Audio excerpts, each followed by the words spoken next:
Alright, so I wanted to start off with Bray Wyatt's entrance music because if any of you don't know, like my profile picture on PlayStation is Bray Wyatt carrying his lantern. My phone background is the Firefly symbol. Like, Bray Wyatt is and always will be one of my favorite wrestlers of all time. Not only for his wrestling ability, but his in-ring creativeness. It was just flat out unmatched. That being said, we're gonna jump right into this list. Now, I will admit some of these were, I don't know. I had to really stretch to make it 10 for some of these, but there are 10, and I can officially say that in some way or another they at least have slight differences. That being said, we're gonna move into the number 10 spot, which is Husky Harris. Now, the reason that Husky Harris is where he's at on the list is because this is kind of the moment that Bray realized that, well, he needed to become Bray.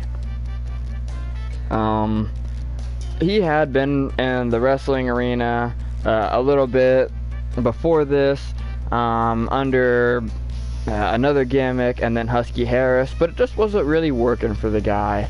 And so that is when he decided to pick up the identity of Bray Wyatt, and thus birthing the icon that we all know. I didn't really personally find a problem with Husky Harris. It's more that it's lower on the list because Bray himself personally did not like the character, did not like playing the character. So that being said, he's on the number 10 spot. We're gonna move up to the number 9 spot, which is the other gimmick that Bray had before becoming the iconic Bray Wyatt that we all know and love, and that is Duke Rotundo.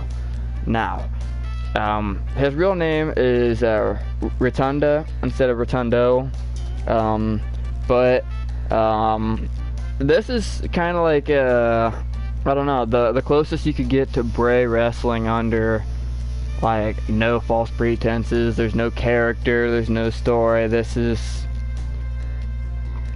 Windham essentially, but under just another name. He also had his chance to work with his brother, Bo Rotundo, at the time. And whereas they did not get the chance to work too much together, following the gimmick change of Bray, it's still, I don't know. I do know that Bray, one of his biggest dreams before going was to go to WrestleMania with his brother Bo, and whereas Bo is still here, Bray is no longer, so that dream won't ever come into fruition. The Duke Rotundo gimmick might be the closest that Bray ever got to achieving this dream, and so I do believe that it deserves to be ranked a little bit higher than Husky Harris. Moving on into the number 8 spot, we have the burned version of the Fiend. Now, this is one of those ones that it's kind of pushing it a little bit to count as something different, as you have the Fiend and then the burnt Fiend, and for the most part there's not any differences. It's the same person. It's the big difference is not only due to the appearance change, but the reason that it is number 8 is because of all the gear that Bray had to wear. He was not a big fan of wearing all that gear. Now, it would have been a little bit lower on the list had it not been for the fact that I actually personally liked the idea of the burnt Fiend, and I believe that Bray did too. That's why they ended up going with it. It's just once you have something like that go down, you're kind of stuck with it. Just like if you have a superstar like land wrong and pretend like they have an injury, but then people don't take to that injury very well. You can't just like next week say, okay, like they're fine. You have to continue with that injury and just try to make it work. That being said, the Burned Fiend idea was a very good idea. It was harder to pull off in practice than one may originally have anticipated, and so it only makes it to the number 8 spot. Moving on to our number 7 spot, we have the pitch black version of Bray, and this is another one that I would say is kind of delving into like desperateness a little bit to make this into an 8 like an 8 person or 8 like personality list, but I do believe that the pitch black thing was supposed to be like its own version of like a dark Bray, and we just never really got to see the payoff for it. But it also might have just been like it was Bray wrestling as Bray, and trying to really get that dark theme to stick. Maybe he was just planning on like wrestling as Bray a bunch and just keeping the lights out. Regardless of the fact, the reason that the pitch black version of Bray is where it's at is because it's hard to count it as an individual character as it is, and it was already in a bad position from where it only got used once. Had Bray been able to capitalize more on it, I think that it probably would have worked out a little bit better. I would love to have seen more pitch black matches with Bray, especially given how it kind of helped LA Knight become better, not only in ring but doing promos and stuff like that. It's almost like LA Knight's not afraid to think outside the box anymore, and that is precisely what Bray likes doing. He likes pushing the younger talent. Anyway, so we're going to move in to the number 6 spot, which is the Cult Leader. Now, there are technically 2 different versions of the Cult Leader, in my opinion.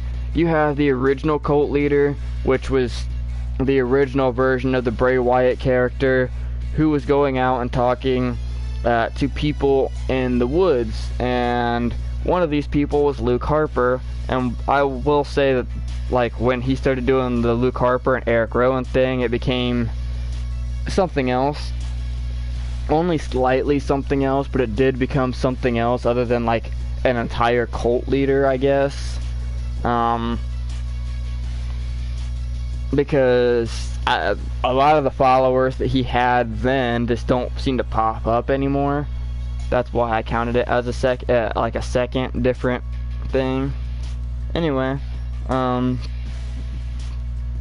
so this was the lead up to Luke and Eric becoming part of the main like group, the Wyatt family, and also like what I believe to be like a separate gimmick. And so it ranks higher just for being the catalyst setting up to what was eventually like one of Bray's best faces. That being said, we're going to move on to the number 5 spot, which is the host of the Firefly Funhouse show. Now, this is Bray when he is at his goofiest and wackiest. This is kind of one of my favorite faces of Bray, because if you do go behind the scenes and stuff like that, you can actually hear his sister talk about how that was one of her favorite faces of Bray too, because it actually lets you see him for what he was. He liked making people laugh and he liked being entertaining, but he also had that darker side to him, that stuff that just he loved. Dark media, horror movies, or not even horror movies, but stuff that I would consider like unsettling movies, like Tim Burton movies or stuff like that. So you really got to see Bray at his truest and finest when he was hosting the Firefly Funhouse, and it is also one of the last memories I have of Bray Wyatt. Him doing the Firefly Funhouse tease against Bobby Lashley in a match that never actually got to come to fruition. It was very devastating, but nothing, and I repeat, nothing will like make me not like the Muscle Man dance. And I think that that's just because it is the last time we really get to see Bray do his very much Bray Wyatt scenario. We're going to move on to the number 4 spot, which is, and this is kind of like the other half of the Pitch Black Bray. This is Bray Wyatt, just being Bray Wyatt. There's no cult, there's no, you know, it's Bray Wyatt going out there and truly like being proud that the fans are accepting him and stuff like that. Now, whereas I was hoping for a return of The Fiend myself, I also did think that it was kind of cool that Bray was trying to make a name for, well, Bray at the very beginning. Now, I do know for a fact that he was going to end up reverting to The Fiend at one point due to the documentary Bray Wyatt Becoming Immortal. At the very end of it, you will get to see the new version of The Fiend that was never actually brought into the light and never got to see the light of day. Now, we still might get to see someone else pull off The Fiend, but I doubt it, and I'm not sure it would quite be the same without Bray himself. But maybe Bo could do it.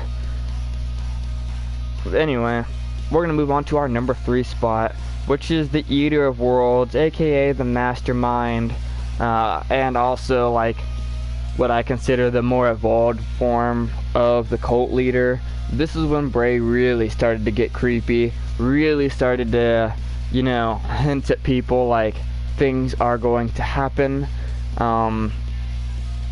It was really, really cool, and just the Wyatt family was such a cool staple in the WWE.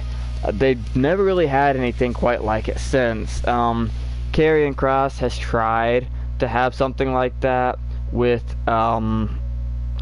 what's his faction called? To be honest, I can't remember. Something that about a testament. I think it's the New Testament or something like that, or I'm not quite sure. The Final Testament. There we go. Anyway,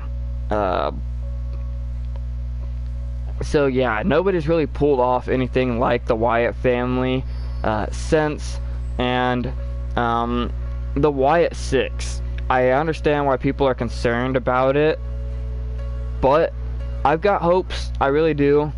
When you watch that documentary, watching Taylor, aka Bo Dallas, if you don't know, talk about how much he and his brother like shared their dreams with each other and whatnot, and how much Bo really admired Bray. It may not be the exact spectacle that Bray was hoping to put on, and maybe that's by design, because you're never going to be Bray Wyatt. Just like Bray Wyatt could never have been Bo Dallas or The Undertaker or John Cena, he was going to be Bray Wyatt. So Bo, he's got a lot to try to live up to, but just because he can't be Bray Wyatt does not mean that he can't be a Bray Wyatt like Bo Dallas, if that makes sense. Anyway, we are going to move on to the number 2 spot, and some of you may be a little confused when you hear this, because you're probably wondering who's after this. The Fiend himself. Now, The Fiend just took off. With the debut of The Fiend, this guy went from like, he's on the main roster to fans are lining up everywhere to see this guy fight. They had some of the most iconic matches as the Fiend. Watching the Fiend get lit on fire, which obviously led to the Burnt Fiend. Like, there's just something about the Fiend's matches that made you want to keep coming back.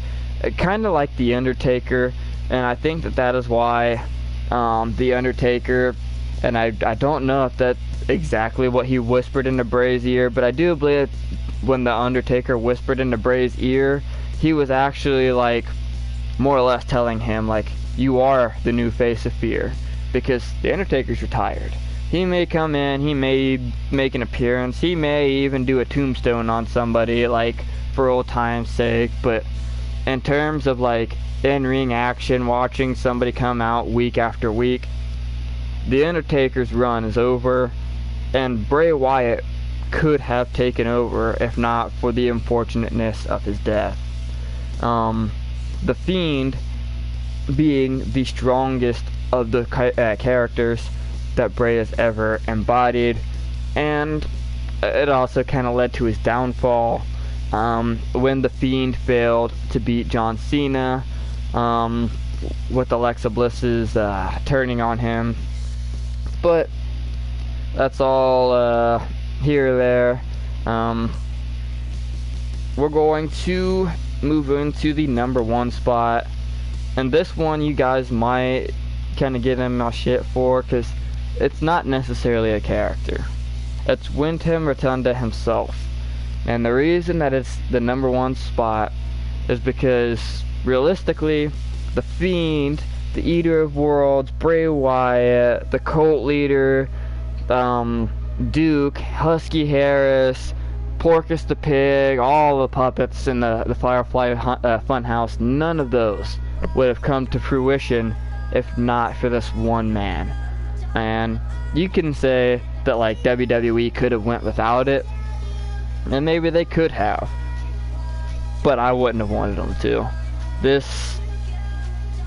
It might have ended in a way that broke my heart, but I wouldn't take it back for anything. I would still watch Bray Wyatt come to power. I would still watch him become the Fiend time and time again. And more like what is putting him on the top spot here is not only in the documentary, but during the tributes to him on Raw and SmackDown, you can see how much this guy emotionally impacted not only his family, not only his co-workers, not only the fans. This guy influenced every single person that he'd come across in his life. He did a lot of what most people would consider blasphemous. He might not have been the best and easiest person to work with given his creative mind. As somebody with a highly creative and adaptable mind myself, I don't like when people try to change my ideas. If I envision it one way, I like it to go that way, and from what I hear, Bray was about the same, but that doesn't stop him from being a good person. He did a lot of stuff that he didn't want to do. He took care of his family. He took care of other, wrestlers. You hear people like Braun Strowman talk about everything that he's done for him, and you're like, okay, that's this guy. Anyway, I managed to make it throughout this whole list without crying. That might be because I wasted all of my tears last night rewatching the Becoming Immortal documentary. If you guys have not seen that, I definitely recommend it. If you are Bray Wyatt fans, you will get to learn about all of his gimmicks, about his relationship with his brother, his sister, both his ex-wife and his current wife, his kids, you know, what's going on inside of the mind of Bray Wyatt, the symbolic meaning of the puppets. This documentary hits all of it. And I'm sure there's a lot of things that the documentary couldn't hit, but yeah. Anyway, that's the end of the list. I'm very much looking forward to tomorrow. For those of you who do not know, I am shooting this video on June 16th. It is exactly noon right now, on a Sunday.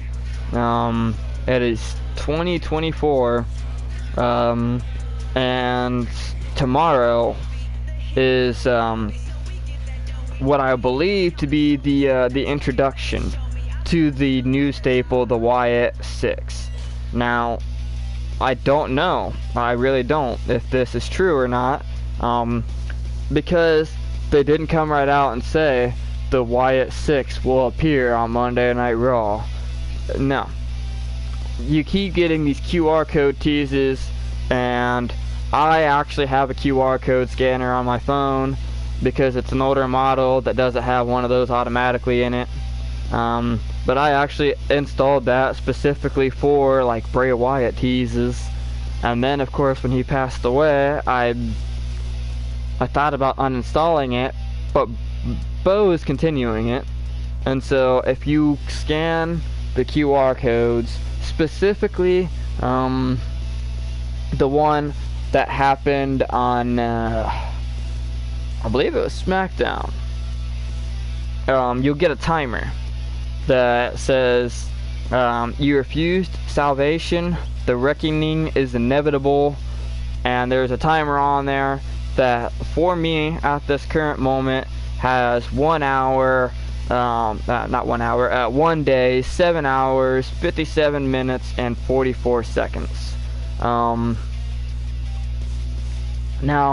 I did miss the QR code at Clash at the Castle. I fell asleep because Clash at the Castle just, it didn't impress me any, and I hate that because I always get so hyped up for Clash at the Castle, and then usually like nothing spectacular happens, at least in terms of like surprises. Like, I was not even like 5% surprised that CM Punk came out and cost Drew McIntyre the championship. I was not surprised that Cody Rhodes beat AJ Styles again for the Undisputed Championship.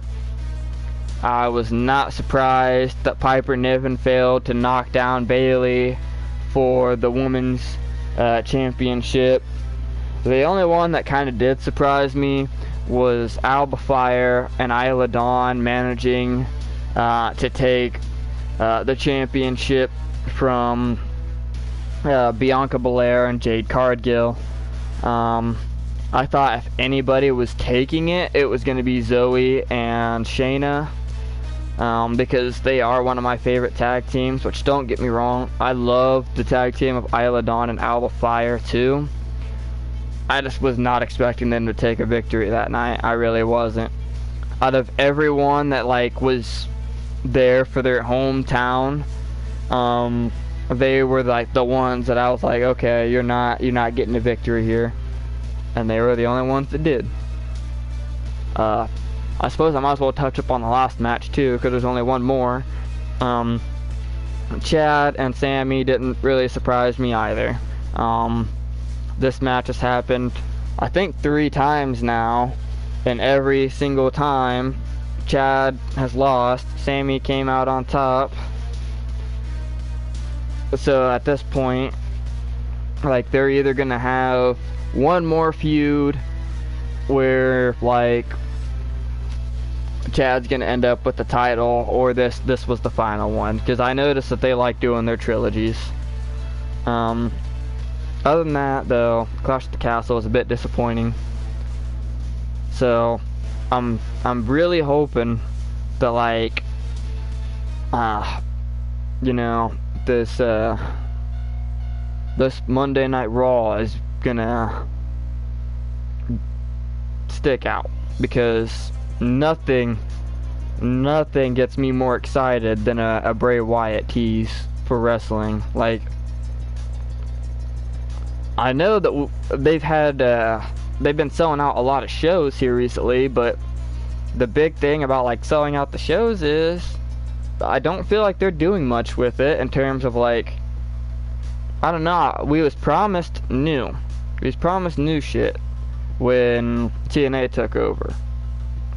Roman lost his belt, and now we're back to the same pretty much formula of predictability.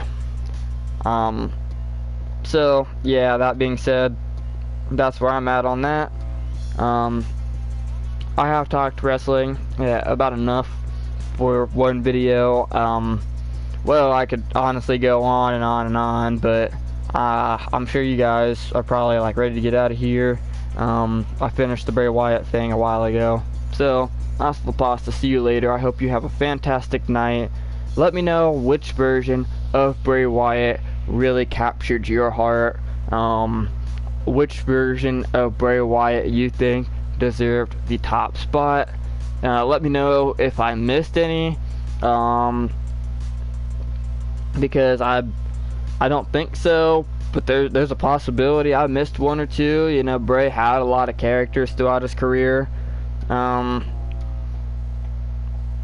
Yeah, just, I love when people comment, not even if it's, you know, if it's criticism, like, you need to have a better script, because I usually don't go off a script. I usually just, you know, go off of whatever I'm thinking about at the moment.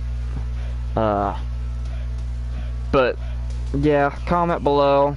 And if you are a Firefly, make sure that you give us some kind of sign letting us know that you are still thinking of Bray, that you will continue to be a Firefly, and that he will always live in your heart.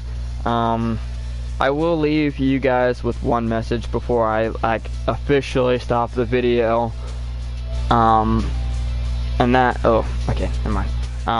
And that message is, make sure to always be creative, be kind, and most importantly, be yourself, because that is exactly what Bray Wyatt would have wanted.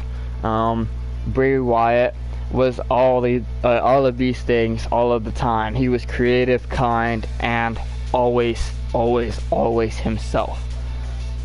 You cannot be someone who you're not. You shouldn't try. And